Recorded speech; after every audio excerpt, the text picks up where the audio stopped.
उड़ान पाकिस्तान की उड़ान और परवाज़ का प्रोग्राम है और मैं समझता हूँ कि इसके लिए जो रनवे है वो कराची फराम करता है। कराची का जो बिज़नेस पोटेंशियल है, फाइनेंशियल कैपिटल होने की हैसियत से ये उड़ान पाकिस्तान के लिए रनवे है और इसमें हम प्राइवेट सेक्टर को और कॉरपोरेट सेक्टर को अपना को पायलट बनाकर इस उड़ान को कामयाब देखना चाहते हैं।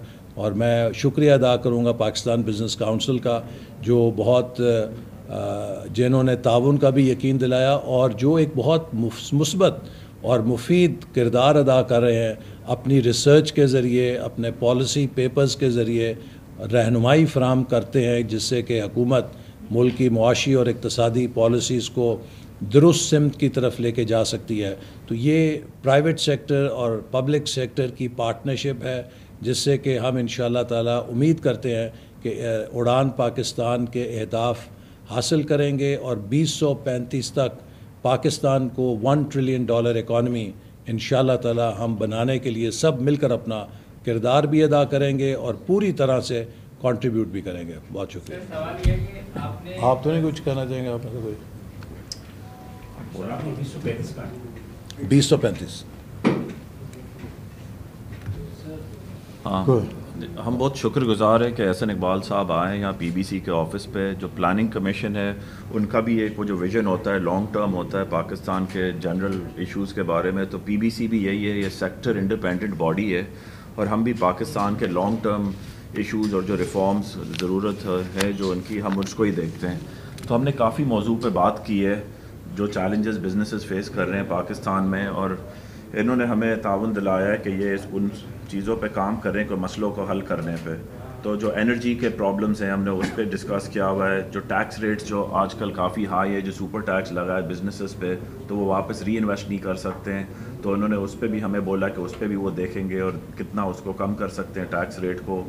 एक्सपोर्ट्स इनकी तो एक वो उड़ान प्रोग्राम की सेंट्रल पिलर है, उन्होंने उस पर भी बोला कि दिस ईयर जो बजट में आएगा बहुत एक्सपोर्ट फ्रेंडली बजट होएगा। ईज़ ऑफ डूइंग बिज़नेस पे भी इन्होंने बातें की है कि उस पर भी एक काउंसिल बना रहे हैं जिस पे शायद हमारे भी मेंबर होंगे, जो दूसरे चेंबर्स हैं, कराची चेंबर या फेडरेशन है उसके भी मेंबर्स होंगे, तो हम सब साथ में मिलकर उनको ऊपर काम करेंगे। पाकिस्तान के ब्रांड और इमेज पे भी इन्होंने बहुत काम किया और करते जा रहे हैं और करेंगे इस पर। हमने और भी चैलेंजेस के बारे में बात की है, जो इंफ्रास्ट्रक्चर चैलेंजेस है पाकिस्तान में, स्पेशली जो रेलवेज़ और पोर्ट्स का इंफ्रास्ट्रक्चर है उनको डेवलप करना है। तो इन चीज़ों पे तो बस हम बहुत खुश हैं कि आए हमारे पास और इनको हम बस ये गुड लक विश करते हैं। Thank you. Sir, do you have a number of how many debt assets of government? अच्छा, दूसरी चीज़ ये बताइएगा कि सर आपने जैसे बोला कि उड़ान पाकिस्तान के लिए कराची जो है वो रनवे बना करेगा, लेकिन जाहिर बशीर साहब ने कुछ चीज़ों का जिक्र किया जिसमें इंफ्रास्ट्रक्चर बहुत जो है वो मायने रखते हैं। इनकी फैक्ट्री प्लांटी में और बेसिकली अगर हम इंडस्ट्रियल एरिया देखा जाए तो वहाँ पर इंफ्रास्ट्रक्चर बहुत बुरा है। इस हद तक बुरा है कि जो हमारे यहाँ के एक्सपोर्टर्स हैं या मैन्युफैक्चरर्स हैं वो बगैर उनकी बायर्स को जो है वो नहीं ला सकते, शर्मिंदगी महसूस करते हैं। तो सर इन तमाम चीज़ों को किस तरीके से ओवरकम करेंगे, टेकअप करेंगे? और दूसरी चीज़ कि पानी के मसाइल हैं, हर इंडस्ट्रीज़ को ही वो कहते हैं इस मसाइल से न बर्दाश्त है, तो उसके हवाले से आप लोगों के पास क्या प्लान है?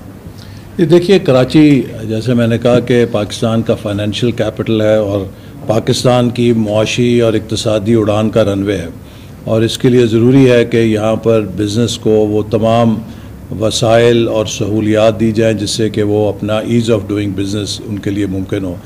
वफाकी हुकूमत ने अगरचे ये सूबाई शुबा है, साइट एरिया के लिए 5 अरब रुपए का मंसूबा मंजूर किया है, जिसमें कि साइट एरिया की रोड्स की रिहैबिलिटेशन और तामीर नौ शामिल है।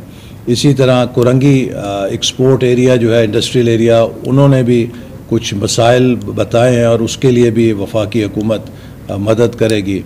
अलबत्ता सूबाई हुकूमत से हम फिर दोबारा कहेंगे कि वो कराची के इंफ्रास्ट्रक्चर के लिए अपनी तवज्जो ज़्यादा करें।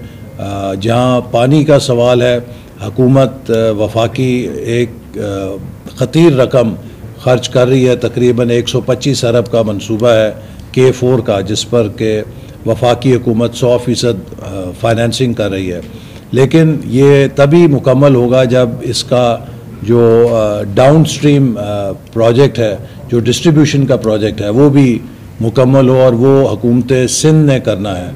और हमने इस बारे में हुकूमत सिंध की तवज्जो मबजूल कराई है कि वो इस पर तेज़ी से काम करें, ताकि जब K4 मुकम्मल हो तो उसके साथ वाटर डिस्ट्रीब्यूशन का प्रोजेक्ट भी मुकम्मल हो। साथ ही जो हम समझते हैं कि कराची में जो पानी है उसकी वेस्ट वाटर ट्रीटमेंट हो के उसे रीयूजेबल करने की बड़ी ज़रूरत है। और इसके लिए मैं पिछली दफ़ा जब मिला था वज़ीर आला साहब से, तो उनसे भी मैंने ये कहा था कि कराची वाटर बोर्ड या जो मुतलका इदारे हैं उन्हें कराची के पानी को बजाय समुंदर में विदाउट ट्रीटमेंट फेंकने के हमें उसे रिसाइकल करके यूज़ करने में लाना चाहिए, ज़राअत के लिए, इंडस्ट्री के लिए।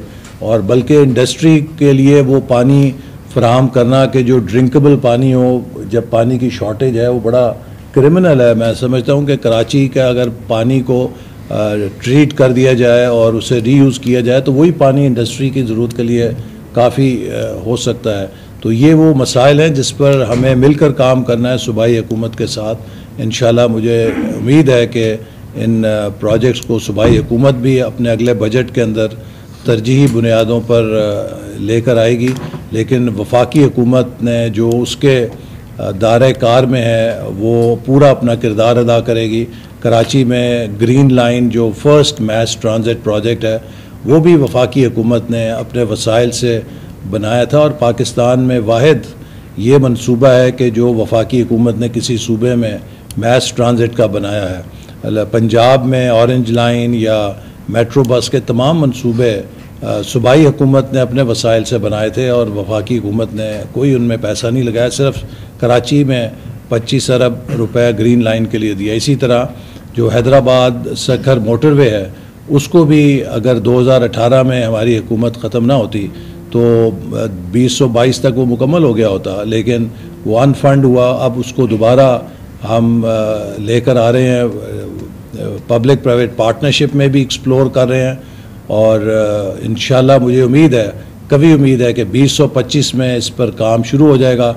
और हमारा टारगेट है कि अगले 3 सालों में हम इसको 2028-27 तक मुकम्मल करें, ताकि ये जो अधूरा सेक्शन रहता है ये भी मुकम्मल हो जाए।